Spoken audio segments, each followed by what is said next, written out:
She set it in the kitchen, standing by the coffee machine like it was any other morning. Trust me, this is better.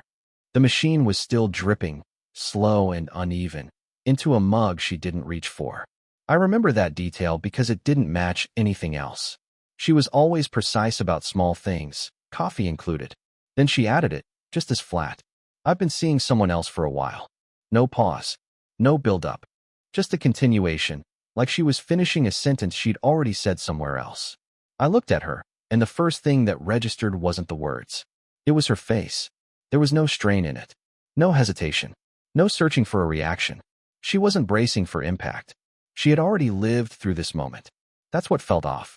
People imagine these conversations come with cracks, voice breaking, eyes shifting, hands fidgeting. Something human. But there was none of that. She stood there steady, one hand resting lightly on the counter, like she was explaining a change in plans. I realized then I didn't recognize her. Not physically. Everything about her looked the same. But the person standing there had already made decisions I hadn't been part of. Already moved past something I was just now being told had ended. I didn't interrupt her. I didn't ask who it was. The questions didn't come. What came instead was a quiet understanding, settling in before any reaction could. This wasn't the beginning of something breaking. It was the announcement of something already finished. The kitchen felt smaller after that. Not different, just smaller, like the space had adjusted to a reality I hadn't caught up to yet. The coffee machine clicked off behind her. Neither of us moved. Laura and I had been in San Diego a little over 10 years by then. Long enough for things to settle into something predictable.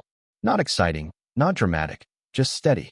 We lived in a 2-story place about 15 minutes from the coast. Nothing flashy. Stucco, small backyard. A garage that always smelled faintly of sawdust and motor oil. I kept my tools organized along the back wall, same way I had since we moved in. Our days followed a rhythm that didn't need discussion. I was up early. Coffee, work boots, out the door before traffic thickened. She moved slower in the mornings, usually leaving after me. We'd exchange a few words, nothing heavy. Just enough to mark the start of the day. Evenings were consistent. Dinner at home most nights. Sometimes takeout if the week got long. Weekends rotated between errands, small projects around the house, and the occasional dinner out.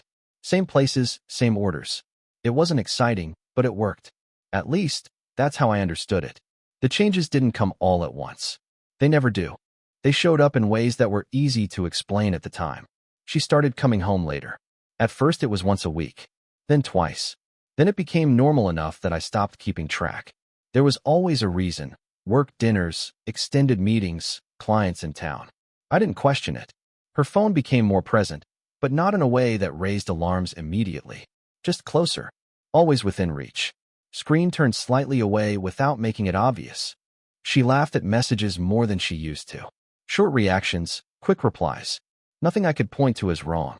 If anything, she seemed more engaged, just not with me. There were smaller things too. New clothes, but not a full change in style. Just enough to notice if you were paying attention. Different routines before leaving the house. A little more time spent getting ready, even on days that didn't seem to call for it. I noticed all of it. I just didn't assign it meaning. That was the part one understand now. Stability, to me, meant things didn't need constant checking. If something had worked for years, you didn't go looking for problems inside it. You trusted the structure because it had held before. So I let it hold. I didn't ask where she was going in detail. I didn't check times. I didn't match stories against anything else. Not because I wasn't capable of it. Because I didn't see a reason to start. Looking back, the signs weren't hidden. They were just spaced out enough to feel normal. And normal is easy to ignore when you've already decided everything is fine. After she said it, the details didn't change. What changed was how they fit together. The same routines, the same explanations, the same late evenings. They were all still there. But now they had weight, direction, context I hadn't allowed before. I went back over the last few months without trying to. It just happened on its own, like my mind had been holding on to fragments it didn't know what to do with. Those work dinners. They had always sounded reasonable. The kind of thing you don't question if you've spent years trusting someone's schedule. But now I could see how consistent they were. Same days. Same timing. Always just vague enough to avoid specifics. The phone made more sense too. Not just that she kept it close, but how she used it. The angle of the screen. The way conversations stopped when I entered the room, then picked back up a few minutes later. At the time, it had felt like normal distraction. Now it felt like coordination. Even the smaller things shifted. The extra time getting ready in the mornings. The changes in what she wore to regular days. The way she checked herself in the mirror before leaving. Not quickly, but with intention. I hadn't ignored these things. I had explained them. That was the difference. I'd given each detail a harmless reason, one at a time, until they formed something that didn't look like a pattern anymore.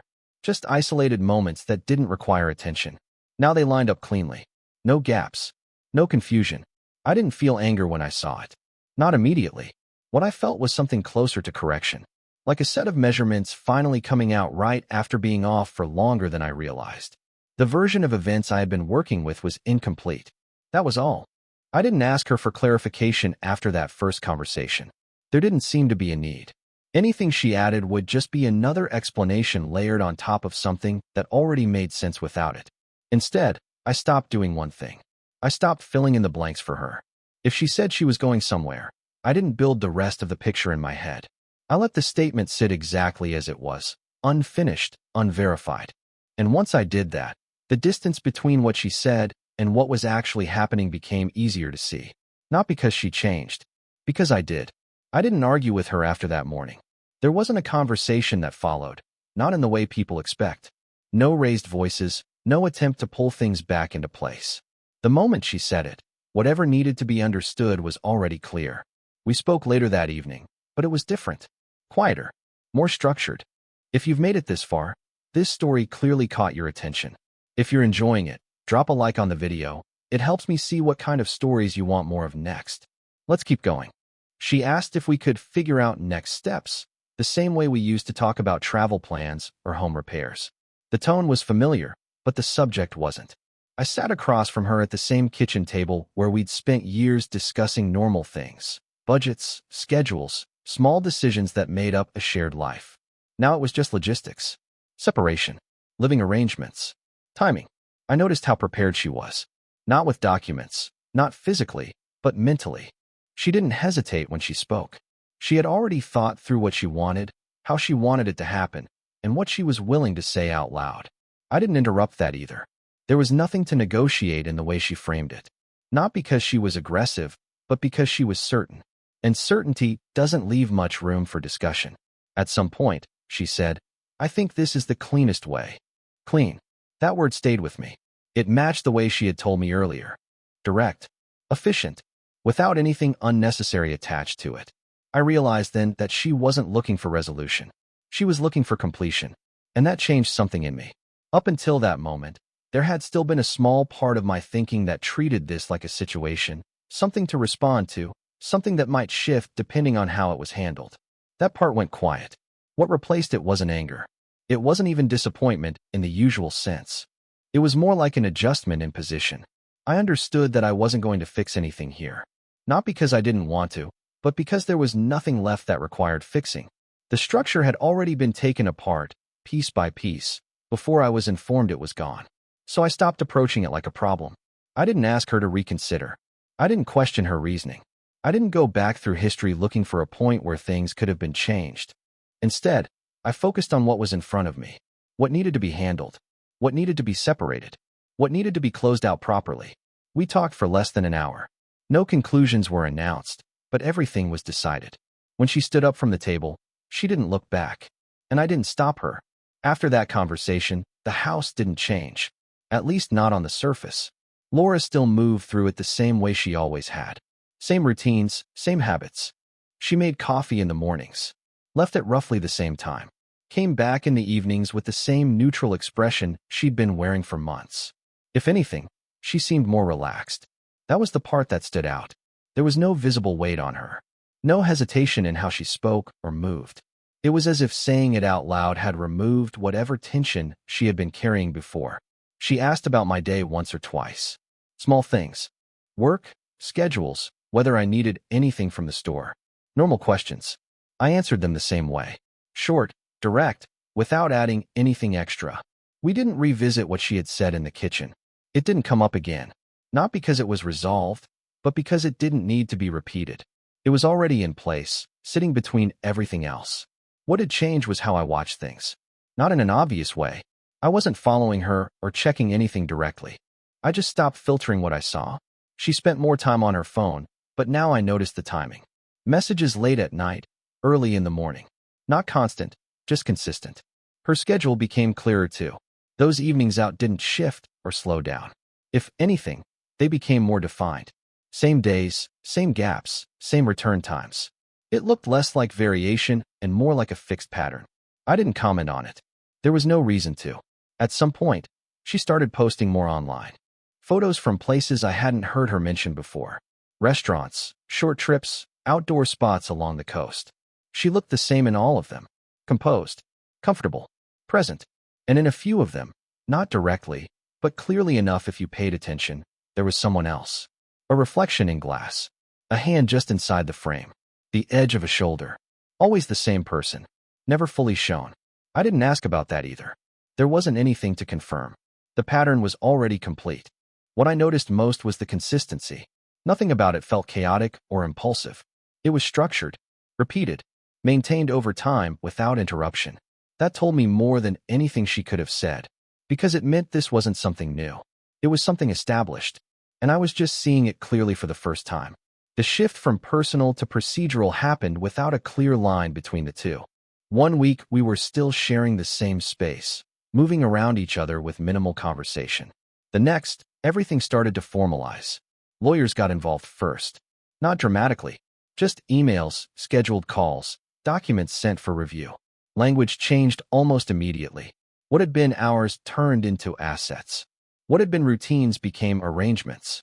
I read everything carefully, not out of suspicion, but because that's how I approach anything that needs to hold up over time. Line by line. No assumptions. Laura moved through that process the same way she had handled everything else. Calm, direct, certain. She had already chosen representation, already outlined what she wanted.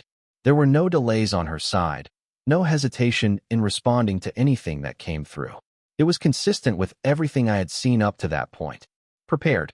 We went through the usual structure. Property evaluations, account balances, shared expenses, timelines for separation. Nothing unusual in terms of content. What stood out was how confidently she positioned things. Not aggressively, not emotionally, just with the kind of clarity that comes from already knowing where you're going next. At one point, during a meeting, she referenced future plans in a way that didn't require explanation. It wasn't stated directly, but it was understood. She wasn't planning around the end of this. She was planning beyond it. Other people started to enter the picture as well. Attorneys, financial advisors, a mediator for a brief period. Each one added another layer of distance between what this had been and what it was becoming. Conversations that used to happen at the kitchen table were now happening across conference rooms or over scheduled calls. Timed, documented, structured. There was no room for interpretation. I didn't push back unnecessarily. If something needed clarification, I asked. If something needed adjustment, I addressed it directly. Otherwise, I let the process move. Because at that stage, it wasn't about changing outcomes. It was about making sure everything was handled cleanly. Laura remained consistent throughout. No visible doubt. No reconsideration. Just forward movement. And the more formal everything became, the clearer it was that whatever connection had existed before wasn't part of this process anymore. It had already been removed. What remained was just the separation of what used to be shared. A few months after everything was finalized, she reached out. No context. Just a short message asking if I had time to meet. I didn't respond right away. Not because I was deciding whether to go, but because there wasn't any urgency on my side anymore. Whatever this was, it wasn't going to change anything that had already been put in place. I agreed the next day. We chose a small cafe, nothing specific. The kind of place that stays quiet in the middle of the afternoon. Neutral ground. No history attached to it. I got there a few minutes early, sat near the window, ordered coffee, and waited. When she walked in, I recognized her immediately, but something about her didn't align the way it used to. Not physically. She looked the same. It was in her expression, less defined, like whatever certainty she had been carrying before had shifted into something less stable. She sat across from me, placed her phone on the table, and didn't reach for it again. That was new. For a moment, neither of us spoke. Then she started. She didn't circle around it. She didn't ease into the conversation. She went straight to what she had come to say, but the structure was different from before. There were pauses this time, small breaks between sentences, like she was choosing each word more carefully than she used to. She said things hadn't worked out, that it ended abruptly, that the situation wasn't what she thought it was. I listened without interrupting. The details came in pieces. He had disappeared. Not gradually, just stopped responding. Calls, messages, everything cut off. The places they used to go didn't matter anymore because he wasn't there. Then she mentioned money. Not in a dramatic way, just as a fact. She had given him a significant amount over time. Investments, she called it at first. Opportunities. Things that were supposed to lead somewhere. They didn't. It was gone. She didn't look at me when she said that part. She kept her focus on the table, hands resting still, like movement might complicate what she was trying to explain. I didn't ask questions. Everything she said followed a pattern I didn't need clarified. Trust placed in the wrong direction. Decisions made with confidence. Outcomes that didn't match expectations. The same structure, just a different result. At one point, she looked up. Not for validation. Not for sympathy. More like she was checking if I was still there. I was. But I wasn't involved. She spoke for a while longer, then stopped. No conclusion. No request. Just silence. I finished my coffee, set the cup down, and nodded once. There wasn't anything else that needed to be added. After that meeting, nothing shifted. Not in my schedule, not in my decisions, not in anything that had already been set in motion. She sent a message later that evening. A short one. Said she appreciated me taking the time to meet. I read it, but I didn't respond right away. There wasn't anything in it that required an answer. A day later, another message came through. More direct this time. She mentioned the situation again, what had happened, how it ended, what she was trying to sort out now. There was no request in it, but there was something close to expectation. Not stated, just implied. I didn't engage with that either. Not out of resistance, but because there was no role for me in what she was describing. Everything she was dealing with existed outside of anything we still shared. Over the next couple of weeks, a few more messages came in. Spacing between them increased each time. The tone shifted slightly as well. Less structured, less certain. At first, she wrote in full sentences, explaining things the way she had at the cafe, organized, deliberate. Later, it became shorter, more fragmented, updates rather than explanations. She mentioned trying to reach him again. No response. Then she mentioned speaking to someone about it. Legal options, she said, possibly involving the police. Not emotional statements. Just information. I read each message once. No reply. It wasn't avoidance. It was alignment. There was nothing in those conversations that connected back to me in a way that required participation. Whatever she had entered into after leaving had its own consequences, its own path forward. And that path didn't intersect with mine anymore. Eventually, the messages stopped. No final statement. No closure message. Just a gap that didn't get filled. I heard about the rest indirectly. Not through her. Through mutual contacts. The kind of information that surfaces without being asked for. Small pieces, nothing detailed. Enough to understand direction, not enough to build a full picture. She had filed something formally. There was an investigation of some kind. Financial, from what I understood. It didn't seem to be moving quickly. Things like that rarely do. There were complications. Documentation. Missing records. Disputed claims. All of it followed a process that takes time. I didn't follow up on any of it.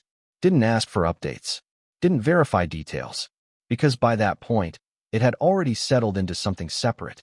What she was dealing with wasn't a continuation of what had happened between us. It was the result of decisions made after that. And those results were unfolding on their own, without any input from me. The distance wasn't forced. It was simply there, holding its position without effort. By the time everything settled, there wasn't a moment that marked the end. No final conversation. No closing statement. No point where something clearly shifted from active to finished. It had already happened in smaller pieces. The paperwork had been completed weeks earlier. Accounts separated, property resolved, responsibilities defined and documented. Each step had been handled in sequence, without delay, until there was nothing left that required joint attention. After that, life didn't restart. It just continued, without overlap. I moved into a smaller place closer to work. Not temporary, not transitional, just practical. Enough space for what I needed, nothing extra. The routines adjusted quickly. Morning coffee, early start, long days. Evening stayed quiet. There was no disruption in how I handled things. If anything, the absence of shared decisions made everything more direct. I didn't check in with anyone about plans, didn't coordinate schedules, didn't account for someone else's time. It wasn't better or worse, just simpler. Occasionally, something would surface, an address change, a final document forwarded through legal channels, a confirmation that something had been closed out completely. Each one was handled the same way. Reviewed, acknowledged, filed. No reaction attached to it. What I noticed most was the lack of residual weight. There was no lingering sense of something unresolved. No questions left open that needed answers.